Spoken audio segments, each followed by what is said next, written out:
There's so many ways now communication has opened up. Like, how do we help artists keep this straight? Because there's we've been talking about contracts and making Hmm. changes and like questions, but I mean, there's cell phones, there's Zoom, there's emails, there's text, there's WhatsApp. Like, where are we? Like, what are some of the 101s in communication? Some of that is client dependent. The client may prefer phone calls, but I would recommend, especially when it comes to anything that's related to the work that you have in contract or you're in negotiation on a contract on, even if you have a phone call with somebody, follow up with an email saying, "Hey, we just had this chat. We agreed to XYZ," just so you have a trail.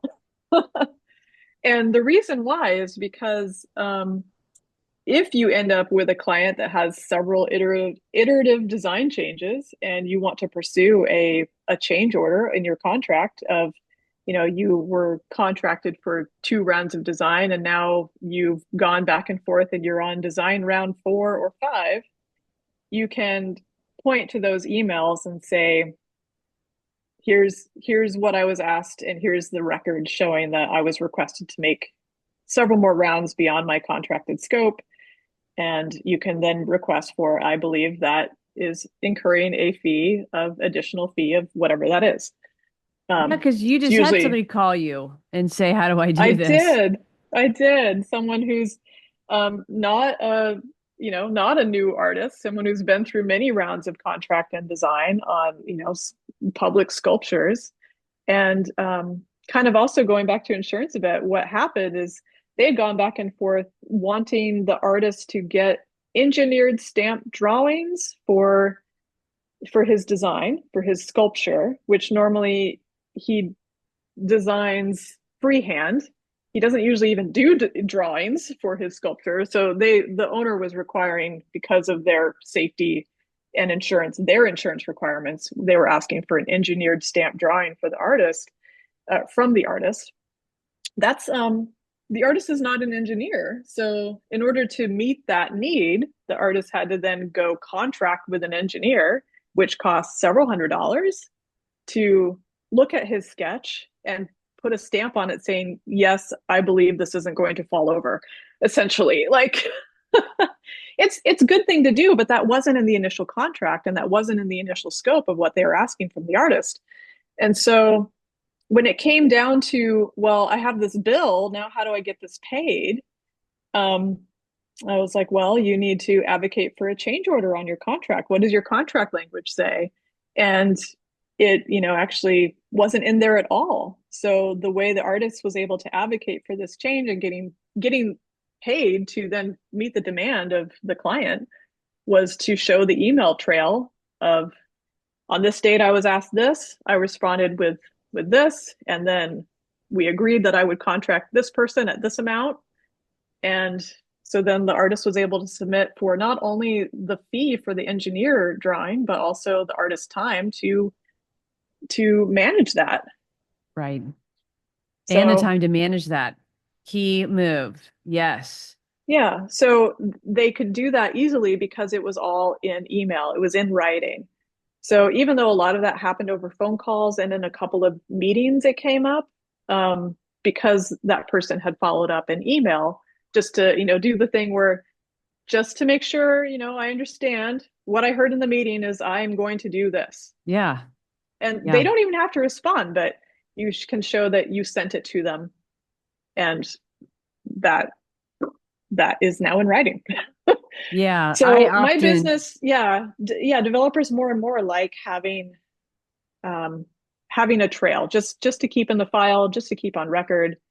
Phone calls happen a lot. It really depends on, that's very person specific. Like some people like to talk on the phone, some people don't. Some people like meetings, some people don't. yeah. Um, so that just depends on the client as far as like how to communicate. But I love I'll it always when follow up in writing. always, yeah, I love it when I'm in a conversation on the phone. I'm definitely do a lot of phone. And an artist will then email me a summary of what we talked about. I love that because Hmm. and especially if I get it before I send my summary out, it helps too. Because, sometimes the conversation when you're negotiating things, it can be heated. So then the heat is causing emotion and everybody, if you like what you're doing, then it should work out for both sides. It's not like there should be a Hmm. winner and a loser. It's just you're negotiating on how to make it the best way forward for both parties.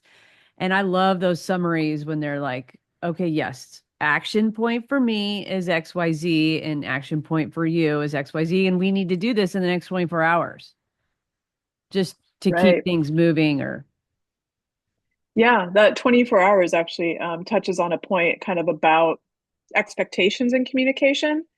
Um, and it, of course, again, is project dependent and where you are in the project, but um, sometimes the expectation of the client is to hear back in, 1 or 2 days because that's normal business practice in their world.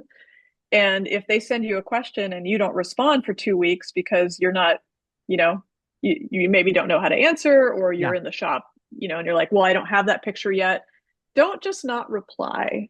Like it's a good practice to like, even if it's like, hey, when can you send those pictures? Or are you going to send those pictures of what's in the shop, what's in progress? Um, you can send a quick reply that says, I don't have it yet. I'm working on it.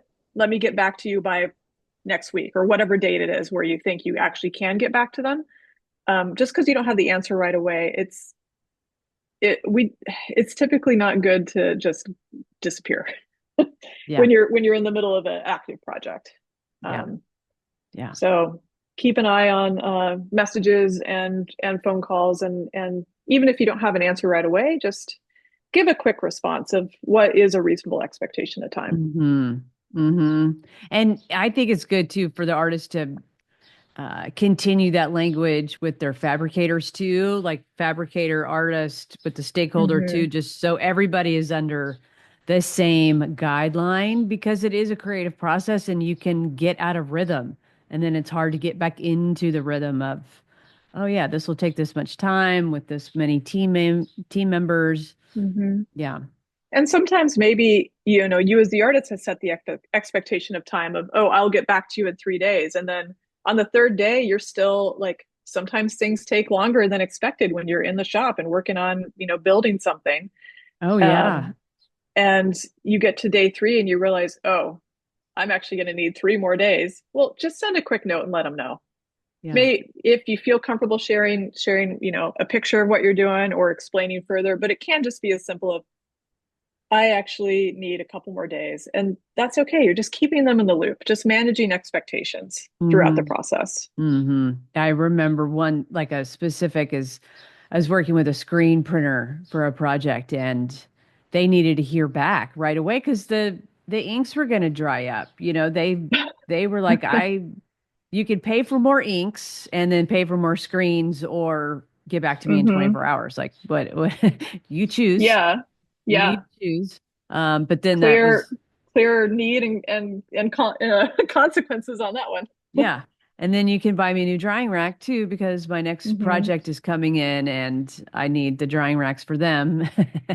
So, yeah, there's ways to Yeah. communicate your timeline that is clear.